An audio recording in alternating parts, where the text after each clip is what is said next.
Hi there, welcome to the second webinar on Steps to a Healthier You. This is provided by the Specialist Adult Dietetics team from Midlands Partnership Foundation Trust.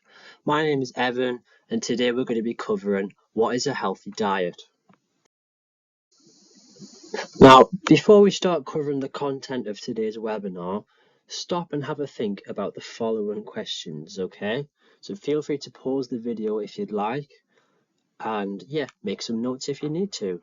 So first of all, have a think about what words come to mind when you hear the term healthy diet. On a scale of 1 to 5, how confident are you that you understand what a healthy diet looks like? And number 3, have you ever been confused by conflicting dietary advice? Have a think about those 3 questions. Feel free to write down your thoughts and then we can continue. Okay, now we've been through those 3 questions and had a think about them. Let's quickly run through what the aims and objectives of today's webinar are going to be.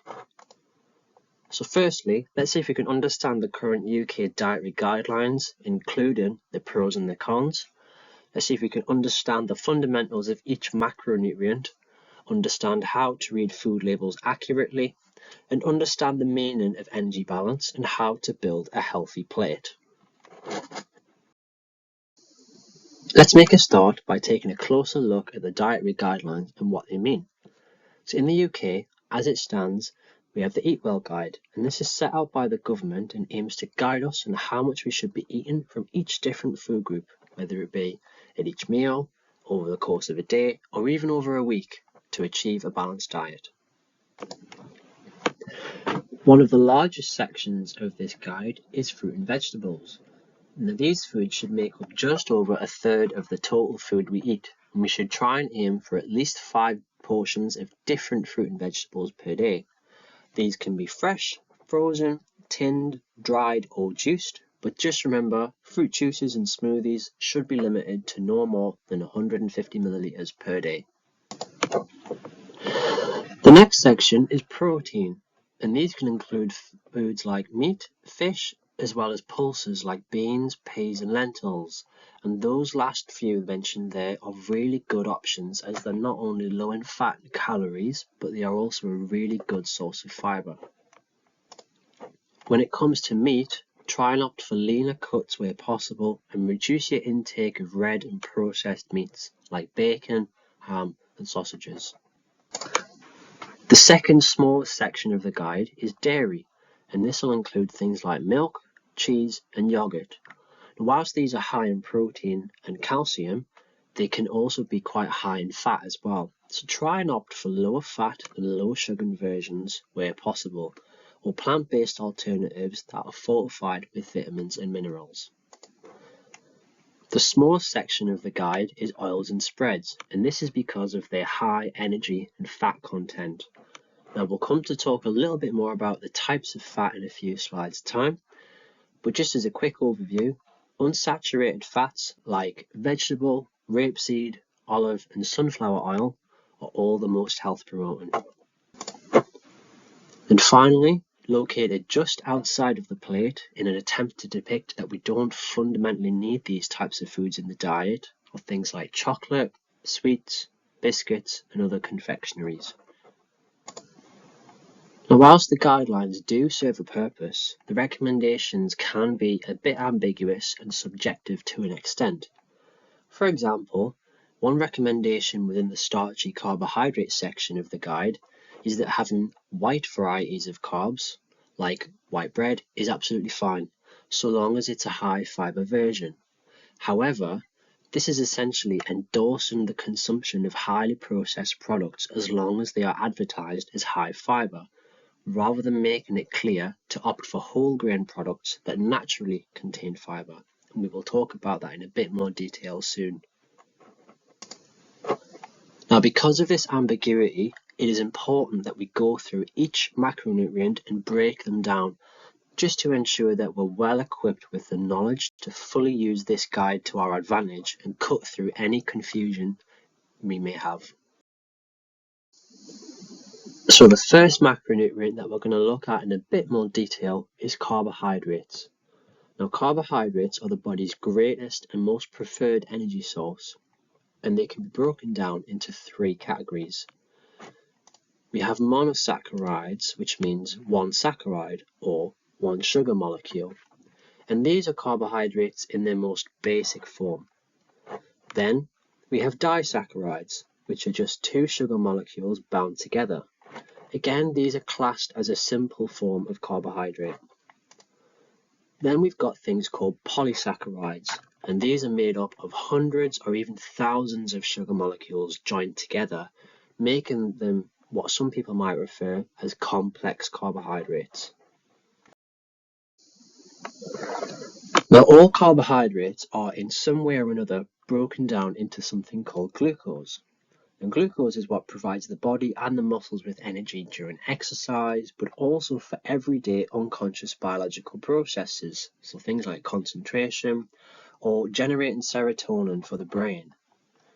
Now, serotonin, as you might know, is a mood-regulating hormone, and it's made with an amino acid that we get from protein in the diet.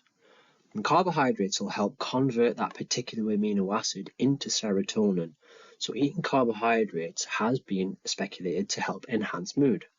And this might explain why carbohydrates and sweet foods are often treated as comfort foods, and why if you've ever been on a diet in the past that involves avoiding carbohydrates, you might have experienced mood swings, fatigue, or even just found it hard to concentrate. Now, whatever glucose hasn't been used for energy, it'll get stored for later use in either the liver or the muscles as glycogen. For longer chain carbohydrates, like your whole grains and your vegetables, because of their fiber content, they can't be broken down during digestion, and so the fibrous matter will move into the large intestine, where it will help to produce highly useful short-chain fatty acids and nourish the lining of your gut. If your body was to run out of stored glycogen, either because you're eating a low carbohydrate diet or you've engaged in physical activity and used it all as a supply for energy, it's only at this point that your body will start to use fat for energy instead, which is a process called ketogenesis. Now, contrary to popular belief, there is no such thing as a good or bad carbohydrate. All foods have their own place, and it's all about finding the right balance for your own body. As a general rule, however, carbohydrates in the natural fiber-rich form are more nutritious than the ones that have been stripped of their fiber content. Fruits, vegetables, whole grains, legumes are all examples of really good sources of carbohydrates. And there's also a strong case for reducing refined carbohydrates like white bread, which, yes, can provide us with a quick burst of energy, but are usually lacking in essential nutrients.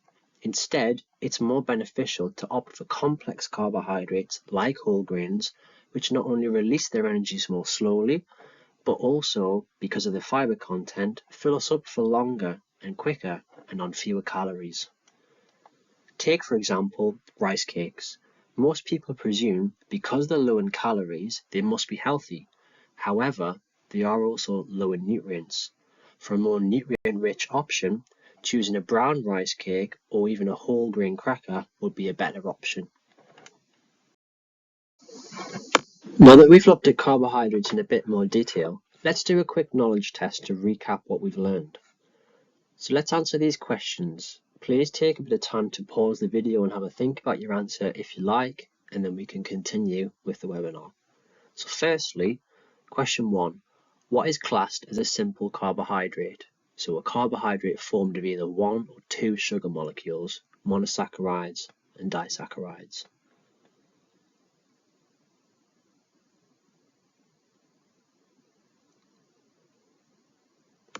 So the answer here is brown sugar. Can you think about why? So question 2. Which of these is a refined carbohydrate? A carbohydrate that's undergone processing, stripping it of its natural health-promoting qualities.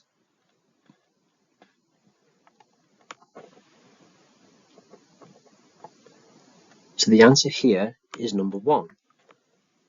And the reason for this is that wheat or multigrain bread are sometimes terms that are placed onto food packaging and it's designed to trick consumers into thinking that the bread or whatever food it may be is made from unprocessed whole grains. What you want to look for on the labels, however, is to ensure that it's minimally processed food product and it's 100% whole wheat or 100% whole grain. Both of those options are made from unrefined flour. To question 3. What is a potential issue with the current Eat Well guide?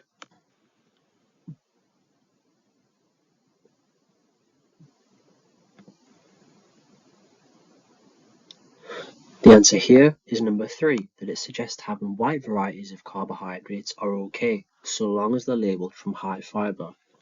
We know that choosing those whole grain, whole meal options are the best ones. And remember that the Eat Well guide does represent not just the plate, but what you have over an overall day, even over a week. And it does in fact state to reduce red meat and processed meat in small writing under the protein section, something that we're now going to go on to speak about in a little bit more detail. Now, sugar is a carbohydrate, but as we've previously discovered, this does not mean that carbohydrates are unhealthy, because not all carbohydrates are made equal. The naturally occurring sugars that are found in fruits, vegetables, dairy products, and whole grains like oats all come along with fiber, vitamins, minerals, water, and other protective phytonutrients which will affect how that sugar is digested, absorbed, and ultimately how it affects our health.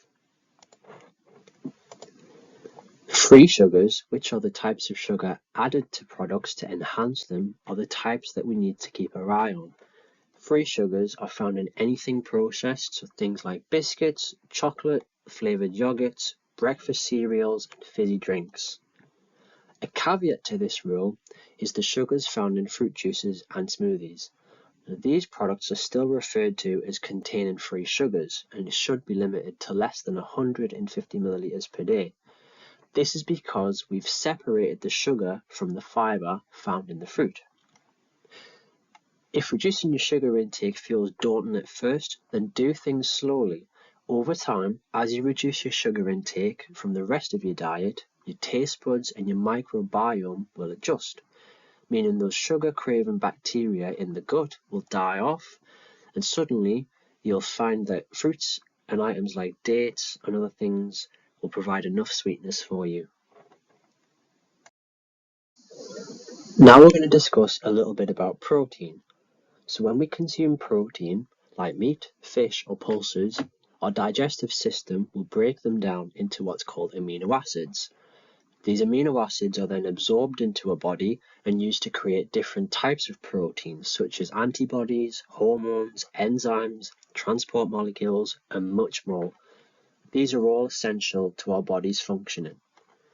The process of breaking protein down into amino acids is done at a very slow pace and requires quite a lot of energy to do so, and as a result, meals that include a protein source can therefore help us feel a bit fuller for longer. When you are choosing what protein to eat, however, one thing we need to bear in mind is what other nutrients you're going to receive from the protein source. Let's take red meat as an example. Now, current dietary guidelines recommend that you reduce its consumption, and that's because it's quite high in saturated fat as well as other compounds that can increase the risk of certain health conditions and diseases. Processed meat is similar, and by processed meat we mean things like sausages, ham, bacon, salami, pate, and canned meat like corned beef. These products are often laced with added salt and preservatives that are damaging to our health. If you take protein sources like tempeh, tofu, beans, legumes, or nuts, seeds, and whole grain products, for example, not only are these typically free of added salt and preservatives because they're sold in their most natural form, but they are also low in saturated fat, low in calories, low in cholesterol, low in sugar, and high in all the beneficial things like fiber, vitamins, and minerals.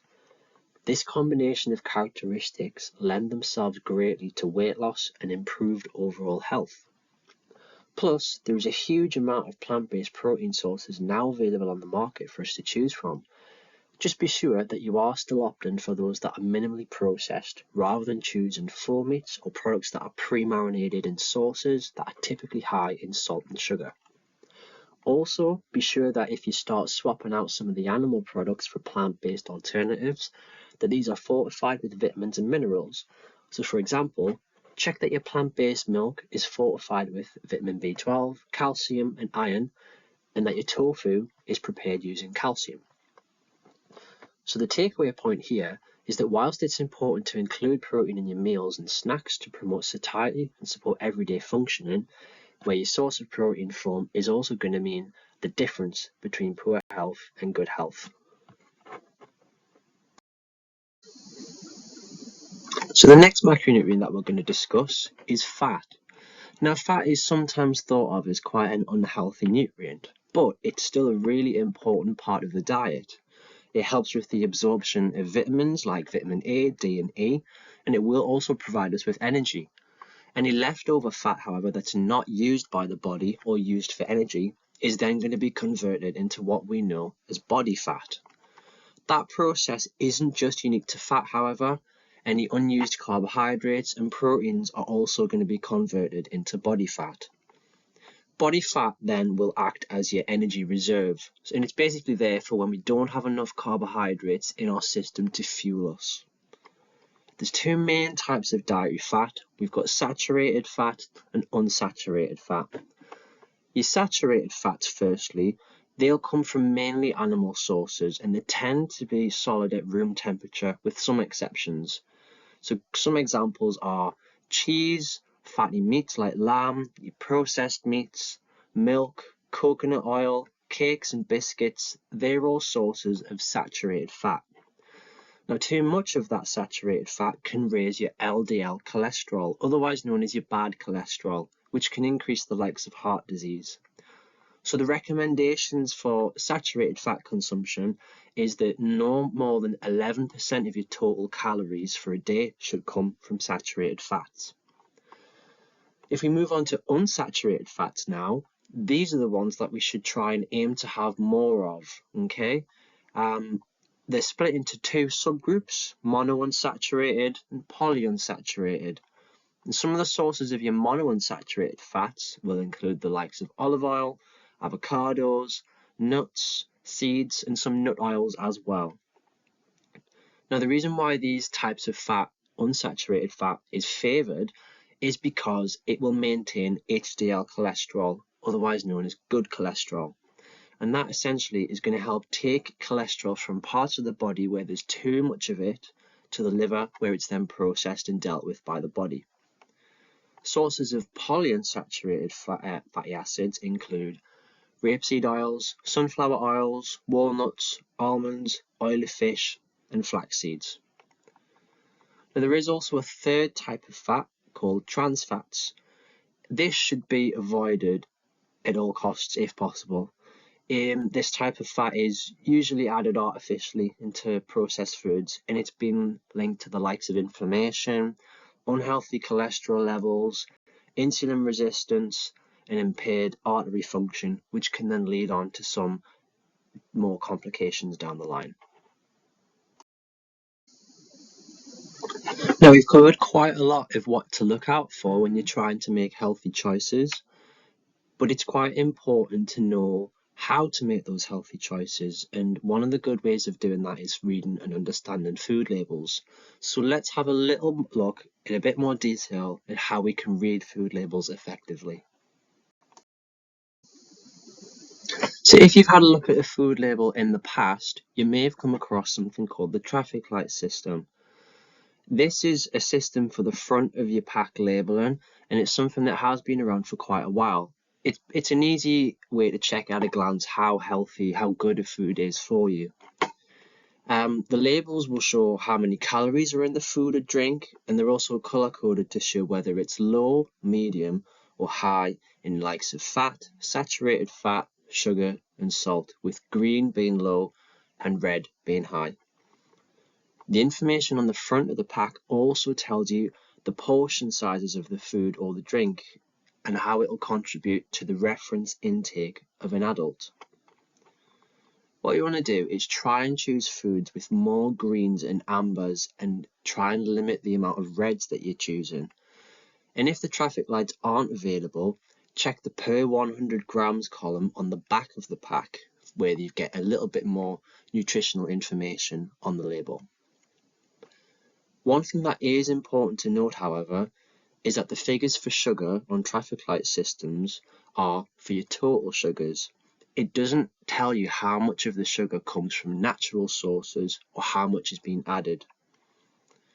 If you check the ingredients list on the back, however, for example, if syrup, cane sugar, molasses, or anything ending in O's is within the first 3 ingredients, that suggests that the food contains more added sugar.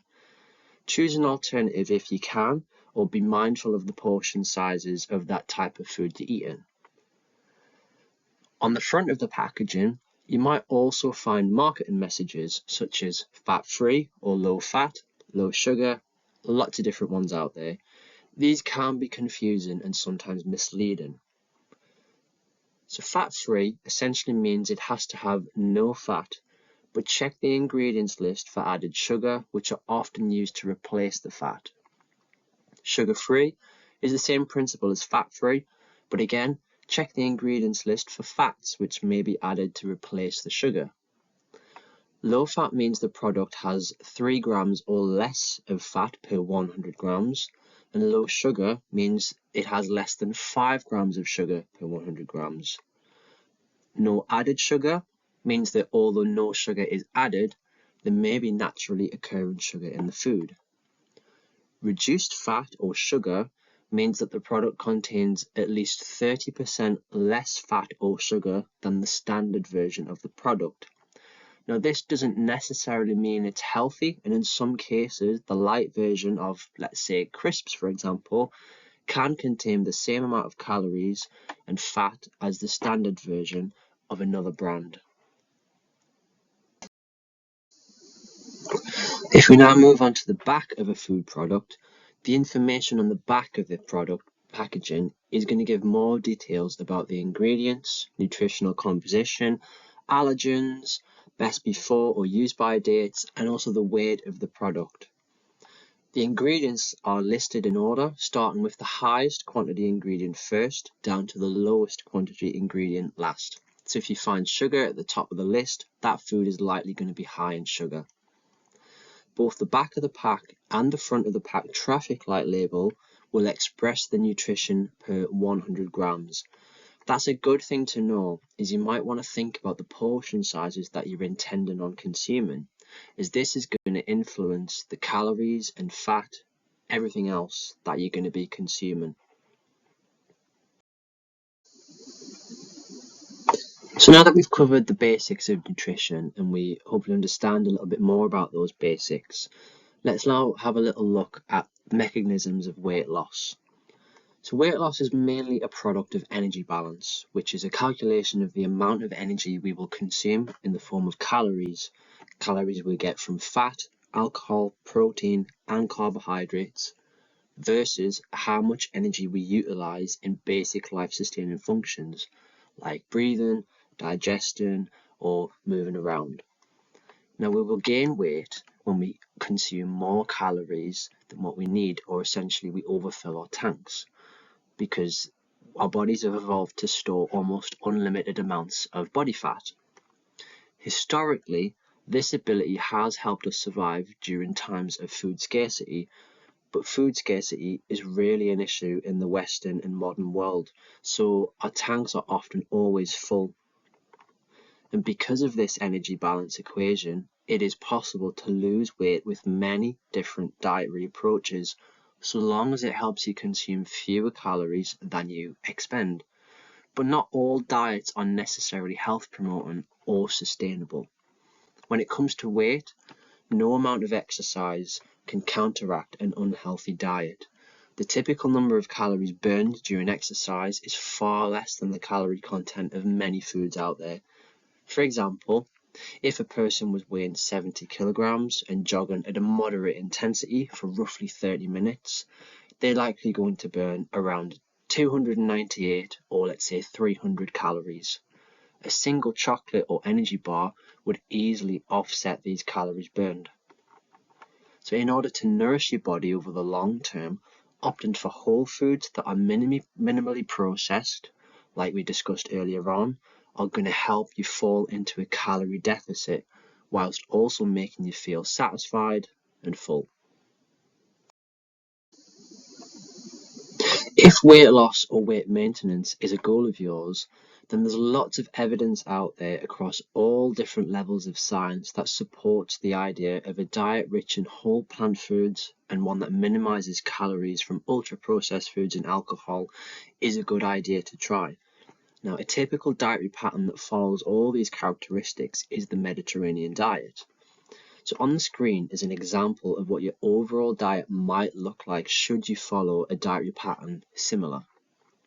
At each meal, you should be aiming to consume non-refined cereals and products such as like whole grain bread, whole grain pasta, brown rice, potatoes, as well as making sure you're adding fruit and vegetables as well.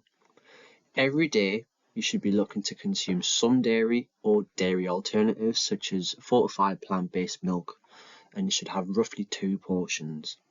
Also think about olives, nuts and seeds, maybe 1 to 2 portions a day, and some herbs and spices as well, but opt for those with no added salt, and some legumes and pulses like beans, lentils, tofu and tempeh might be a good idea as well. So over the course of a week, you should be looking to consume roughly 2 portions of white, lean meat or fish and seafood. Add some eggs in as well if desired, and then some sweets, but of course the sweets are not essential for the functioning of our bodies. That's just more for enjoyment if you feel you need it. Remember to be mindful of portion sizes, however, as well. For products like red meat and processed meat, try and keep them to a minimum, consuming only 1 to 2 portions a month. So maybe a good thing to ask yourself is, would you say that your diet looks like this right now, and is it something that you feel you would be able to achieve?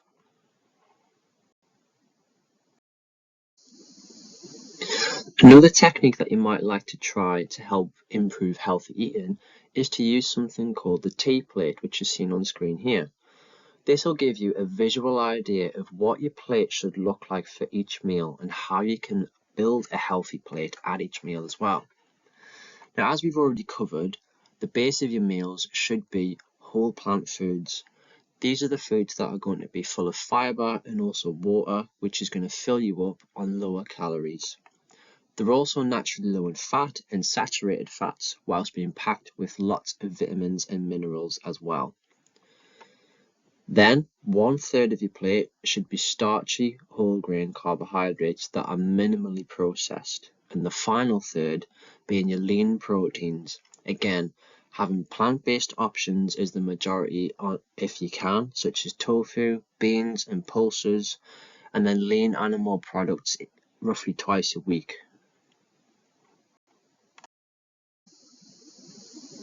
So if you like, see if you can build your own tea plate, thinking about the foods that you enjoy and like, but also thinking about the stuff that we've talked about today, all the things that we're looking out for, those healthy choices, and see what you can come up with for different types of meals.